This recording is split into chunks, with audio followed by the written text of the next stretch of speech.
Assalamualaikum warahmatullahi wabarakatuh. Perkenalkan saya Fitri Noviani dengan NPMA 1022009 dengan teman saya Hermalia Putri NPMA 1022011. Kami berasal dari program studi Pendidikan Fisika Fakultas Keguruan dan Ilmu Pendidikan angkatan 2022. Pada video kali ini kami akan memberikan penjelasan tentang kurikulum Merdeka Belajar untuk perguruan tinggi atau yang sering kita kenal dengan Merdeka Belajar Kampus Merdeka, yaitu MBKM. Video ini kami buat untuk memenuhi tugas mata kuliah Filsafat Pendidikan dengan dosen pengampu Dr. M. Ilham Abdullah, MPD. Pengertian filsafat pendidikan. Pendidikan adalah upaya mengembangkan potensi-potensi manusiawi peserta didik, baik potensi fisik, potensi cipta, rasa, dan karsanya, agar potensi itu menjadi nyata dan dapat berfungsi dalam perjalanan hidupnya. Dasar pendidikan adalah cita-cita kemanusiaan universal. Pendidikan bertujuan menyiapkan pribadi dalam keseimbangan, kesatuan, organis, harmonis, dan dinamis guna mencapai tujuan hidup kemanusiaan. Filsafat pendidikan adalah filsafat yang digunakan dalam studi mengenai masalah-masalah pendidikan. Filsafat pendidikan adalah teori atau ideologi yang muncul dari sifat filsafat seorang pendidik, dari pengalaman-pengalamannya dalam pendidikan dan kehidupan dari kajiannya tentang berbagai ilmu yang berhubungan dengan pendidikan. Dan berdasarkan itu, pendidik dapat mengetahui sekolah berkembang. Menurut beberapa ahli seperti John Dewey, filsafat pendidikan merupakan suatu pembentukan kemampuan dasar yang fundamental, baik yang menyangkut daya pikir intelektual maupun daya perasaan emosional menuju tabiat manusia. Menurut Kant, mengatakan bahwa filsafat adalah pokok dan pangkal segala pengetahuan dan pekerjaan. Kemudian, kontribusi filsafat pendidikan dalam pemanfaatan kemajuan pendidikan. Filsafat pendidikan memiliki peranan yang amat penting dalam sistem pendidikan karena filsafat merupakan pemberi arah dan pedoman dasar bagi usaha-usaha perbaikan, meningkatkan kemajuan dan landasan kokoh bagi tegaknya sistem pendidikan. Peranan landasan filosofi pendidikan adalah memberi rambu-rambu apa dan bagaimana seharusnya pendidikan dilaksanakan. Landasan filosofi pendidikan adalah asumsi-asumsi yang bersumber dari filsafat yang menjadi titik tolak dalam pendidikan. Ada berbagai aliran filsafat, antara lain idealisme, realisme, pragmatisme, dan Pancasila.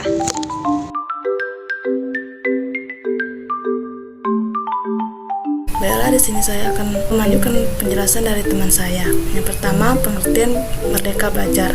Penjelasan kurikulum Merdeka untuk perguruan tinggi dan landasan filosofisnya. Kurikulum Merdeka Belajar adalah kurikulum dengan pembelajaran intrakurikuler yang beragam, di mana konten yang disajikan kepada siswa akan lebih optimal, dengan tujuan agar peserta didik dapat memiliki cukup waktu untuk mendalami konsep serta menguatkan kompetensi. Dalam kurikulum Merdeka, guru memiliki keleluasan untuk memilih berbagai perangkat ajar, sehingga pembelajaran dapat disesuaikan dengan kebutuhan belajar dan minat peserta didik. Kurikulum Merdeka menggunakan basis proyek untuk menguatkan pencapaian profil pelajaran Pancasila.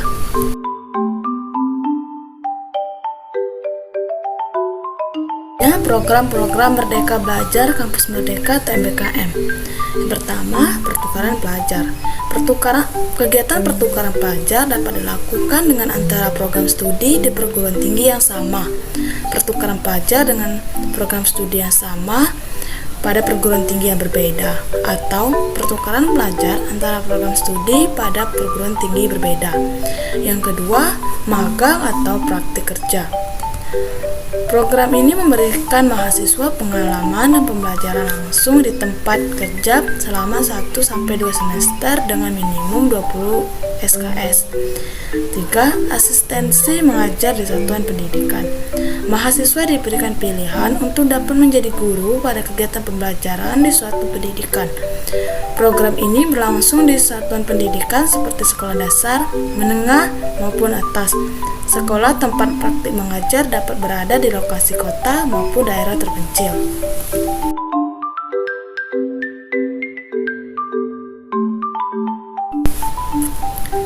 Yang keempat, penelitian riset. Kegiatan yang satu ini cocok bagi mahasiswa yang punya passion jadi peneliti, karena mahasiswa diberikan kesempatan untuk melakukan penelitian di lembaga riset atau pusat studi. Yang kelima, proyek kemanusiaan. Proyek kemanusiaan ini dirancang bersama organisasi resmi agar mahasiswa dapat diberikan penilaian SKS oleh perguruan tinggi. Program ini berlangsung maksimal 1 semester dan dapat mengambil lagi pada semester lainnya. Yang keenam, kegiatan wirausaha. Merdeka Belajar Kampus Merdeka juga mendorong pengembangan minat wirausaha mahasiswa dengan program kegiatan belajar yang sesuai. Kegiatan wirausaha dapat memenuhi 20 SKS per semester atau 40 SKS per semester.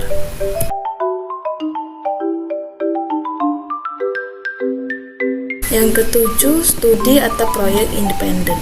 Studi atau proyek independen dapat menjadi perlengkapan dari kurikulum yang telah diambil oleh mahasiswa. Studi independen dapat melengkapi topik yang tidak sesuai di jadwal perkuliahan, tapi masih tersedia pada silabus program studi atau fakultas. Yang ke-8, membangun desa atau kuliah kerja nyata tematik atau KKNT. KKNT memberikan pengalaman belajar kepada mahasiswa untuk hidup di tengah masyarakat di luar kampus. Program KKNT memiliki pengakuan kredit yang setara 6-12 bulan atau 20-40 SKS. KKNT dilaksanakan untuk mendukung kerjasama dengan Kementerian Desa PDTT dan Kementerian stakeholder lainnya.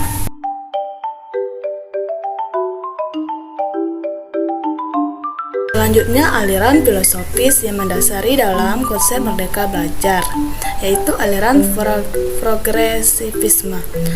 Menurut bahasa, asal kata progresivisme berawalan dari kata progresif, yang berarti bergerak maju.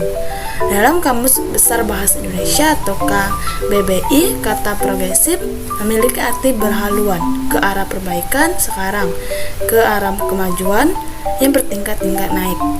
Jadi, kata progresif dapat diartikan sebagai suatu perubahan menuju kemajuan dan perbaikan. Lahirnya aliran progresif dilatar belakangi oleh ketidakpuasan masyarakat terhadap pelaksanaan pendidikan yang cenderung memaksa dan sangat tradisional. Peserta didik tidak bisa mendapatkan kebebasan dalam proses pembelajaran. Merdeka Belajar merupakan salah satu bentuk implementasi aliran progresivisme yang memandang pendidikan merupakan wadah untuk mencetak anak didik yang memiliki kualitas dan terus sebagai generasi yang akan menjawab tantangan perubahan zaman.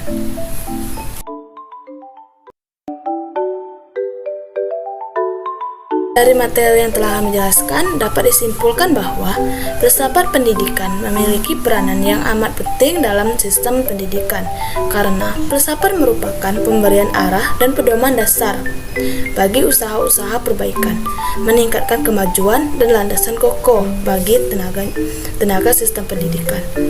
Peranan landasan filosofi pendidikan adalah memberikan rambu-rambu apa dan bagaimana seharusnya pendidikan dilandaskan. Landasan filosofi pendidikan adalah asumsi-asumsi bersumber dari filsafat yang menjadi titik tolak dalam pendidikan. Kurikulum Merdeka Belajar adalah kurikulum dengan pembelajaran intrakurikuler yang beragam, di mana konten yang disajikan kepada siswa akan lebih optimal dengan tujuan agar peserta didik dapat memiliki cukup waktu untuk mendalami konsep serta menguatkan kompetensi.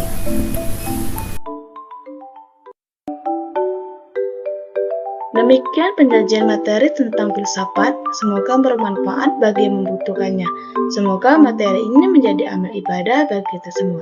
Kami mahasiswa pendidikan fisika mengucapkan terima kasih kepada Bapak Dr. Muhammad Ilham Abdullah MPD yang selama dalam pembelajaran kami bukan hanya belajar filsafat, tetapi kami juga diajarkan mengenal Tuhan di dalam diri manusia agar hubungan ibadah dengan Tuhan lebih efektif. Dan semoga doa dapat terkabulkan dan tidak terzolimi. Wassalamualaikum warahmatullahi wabarakatuh.